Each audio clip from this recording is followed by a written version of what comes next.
ప్రధాని మన్మోహన్ నుంచి స్పష్టమైన హామీ పొందడంలో అఖిలపక్షం విఫలమైంది. కార్యాచరణ లోపించడం వల్ల మాదిగలు ఒక విద్యా సంవత్సరం కోల్పోయే ప్రమాదం ఉందని ఎంఆర్పీఎస్ నేత మందా కృష్ణమాదిగ ఆరోపించారు. ఢిల్లీ పర్యటనలో మన్మోహన్ స్పందనపై విపక్షాలు భిన్నాభిప్రాయాలు వెలుబుచ్చగా ముఖ్యమంత్రి వైఎస్ మాత్రం సంతృప్తి వ్యక్తం చేశారు. వర్గీకరణకు చట్టబద్ధత కల్పించాలని కోరేందుకు ముఖ్యమంత్రి వైఎస్ రాజశేఖర రెడ్డి, మున్సిపల్ పాలనా శాఖ మంత్రి కోనేరు రంగారావు సహా పలు పార్టీలతో కూడిన అఖిలపక్షం ఈరోజు ప్రధాని మన్మోహన్ను కలుసుకుంది. వర్గీకరణ ఆవశ్యకతపై ప్రధానికి వాళ్లు బలమైన వాదన వినిపించినప్పటికీ ఆయన వైపు నుంచి చూద్దాం చేద్దాం మినహా ఎలాంటి హామీ రాలేదు. ఒకసారి వాళ్ళ ప్రధానమంత్రి గారికి వచ్చి చెప్పిండు కాబట్టి ఆయన బాధ్యత తీరిపోయిందని అనుకోవట్లేదు. ఆయన బాధ్యత వర్గీకరణ చేయించేంత వరకు ఉంటుంది. చేయించేంత వరకు ఎందుకు ఉంటుంది?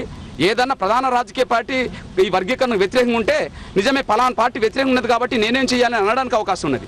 ఇవాళ హామీ ఇచ్చింది ఆయనే, నిర్లక్ష్యం చేస్తున్నది కేంద్రంలో కాంగ్రెస్ ప్రధానమంత్రి వాళ్ళ పార్టీ నాయకుడే. అందులో ఒప్పించుకోవాల్సిందిగా ఆయన మీదనే ఉన్నది.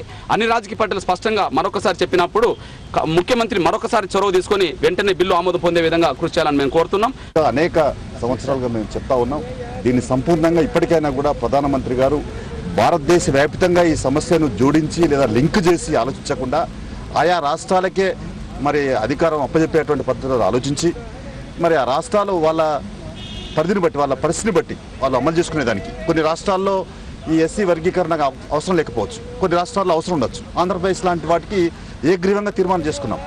అందువల్ల ఇలాంటి చోట ఎస్సీ వర్గీకరణ అవసరం.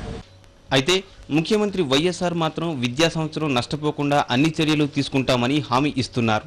సుప్రీంకోర్టు దీన్ని కొట్టివేసింది కాబట్టి, ఆంధ్రప్రదేశ్ చేసిన చట్టాన్ని కొట్టివేసింది కాబట్టి సుప్రీంకోర్టు ఆంధ్రప్రదేశ్ అసెంబ్లీకి ఎటువంటి అధికారం లేదు, ఎటువంటి అధికారం పార్లమెంట్ మట్టుకే ఉంది అని చెప్పింది కాబట్టి పార్లమెంట్ మీద చట్టాన్ని చేసి మొత్తం దేశమంతా కూడా ఇటువంటి కేటగరైజేషన్ చేయండి.